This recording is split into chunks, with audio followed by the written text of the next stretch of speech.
This is CIBA Chemical Corporation takeover of Allied Colloids Chemical Case by Erwin Alfonso. and Martin Cortez for Finance 139. We'll start off with the background for the company. Is CIBA Specialty Chemicals, oldest chemical company in Basel, Switzerland. Roots go back to 1758 when J.R. Gigi AG, the oldest chemical company in Basel, Switzerland, began trading in chemicals and dyes. In 1971, Gigi merged with CIBA, a Basel-based company founded in 1884, to form CIBA Gigi Ltd. CIBA Gigi Ltd. was a leading worldwide biological and chemical group. It was dedicated to satisfying the needs in three diverse areas: healthcare, agricultural, and industry. On March 12, 1998, CIBA SD announced that Allied Colloids, a leading water treatment company, had become part of the group. It acquired the British company in a CHF 3.6 billion deal, having outbid Hercules of USA. What caused Allied Colloids to become a takeover target? Looking at the general company, CIBA had numerous strategies to improve their company. These goals and ambitions showed that they wanted to grow and prosper in the marketplace. Some examples of these strategies are to improve the quality of products and services to their customers. CIBA also desired to increase their profit returns in the market. With that, it can increase shareholders' value for the investments in the company. Looking at Allied Colloids, which had a strong profit base in the market, and the same idea and goals to improve the company attracted CIBA. The major reason of the merge between the two companies is that Allied Colloids could enable CIBA to achieve most of its strategic business plans in the market. This brought out the first big deal with the acquisition of Allied Colloids. How did CIBA value the gains from the merger or acquisition? What they focused on was to build on CIBA's global market position, focus on high-value added products and services, promote and accelerate innovation, achieve operational excellence through continuous efficiency improvements, and the management system, which is value-based management. The earnings per share of the activities of the company were used to determine the profitability of the numerous business activities of the company.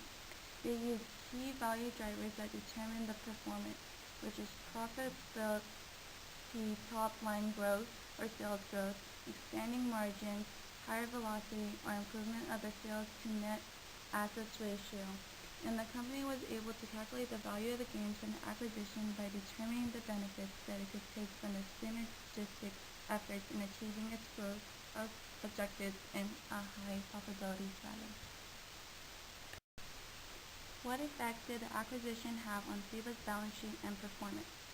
Rolf Meyer, who is chairman of the board of CIBA, talked about the income and said, "We achieved above-market growth and improved half-year operating income. The result demonstrates our global ability to master difficult conditions such as in Asia or in parts of the textile industry. Lower market growth has led to reduced sales growth and lower absolute increase in operating income." When the acquisition was made with CIBA and Allied Colloids, the shareholders' contributions were represented in the balance sheet and other financial statements. It suffered a lot while the figures of those contributions reduced because the company used the shareholders' finances to acquire a target company. This places them in burden of paying for the benefits that is acquiring for the target company. The acquisition of Allied Colloids in March 1998 also associated with a write-off of CHF of $1 billion because of the net loss of CHF 791 million resulting in special charges. Who won, who lost? The winners here first of all were Allied Colloids shareholders, who received a pretty good premium on their shares after the purchase was made. The purchase was for 1.42 billion pounds, which is widely speculated as being overpaid. Second winner that I saw was David Farrar, the CEO of Allied Colloids, who was not only able to keep his job in Bradford, but also received 400,000 pounds through his options and shares after the deal was made.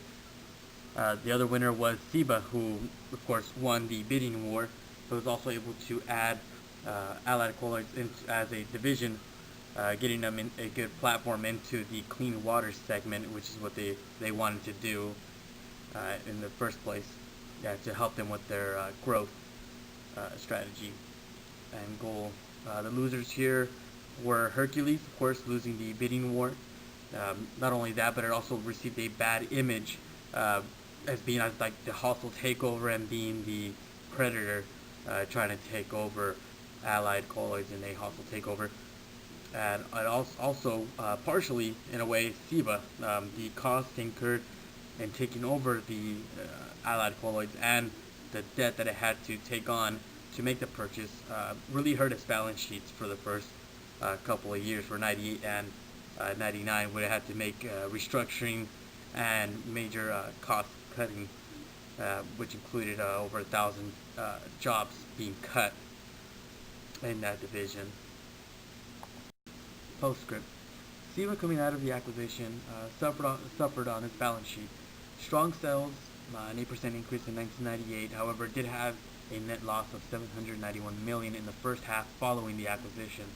Restructuring and cost reductions were put in place, especially with the skills concentration program, which was meant to increase operating revenue, but it did involve cutting jobs as well. A year later, David Farrar, CEO of Allied Colloids and the head of that division, once he became part of CIBA, left the company, citing personal motives. In 1999, the company did see a 95% drop in net income before restructuring changes, which prompted CIBA to focus on its above-average businesses and start cutting some of the divisions that are not performing as they should with relative to the other businesses that it has. In 2004, CIBA purchased the paper chemical manufacturer Razio Group for $475 million. However, it did ultimately become pretty much the way of Razio and the way of Allied Colloid, where it was purchased by another corporation. BASF completed its acquisition of CIBA after receiving the approval from India's High Court, and was purchased.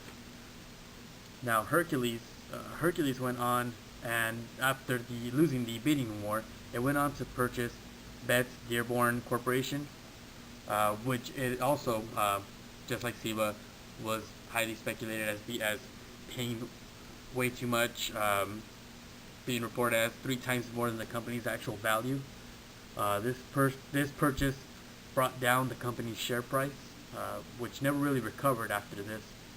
The company was even speculated to being close to bankruptcy, and was later on acquired by Ashland Corporation for $3.3 billion.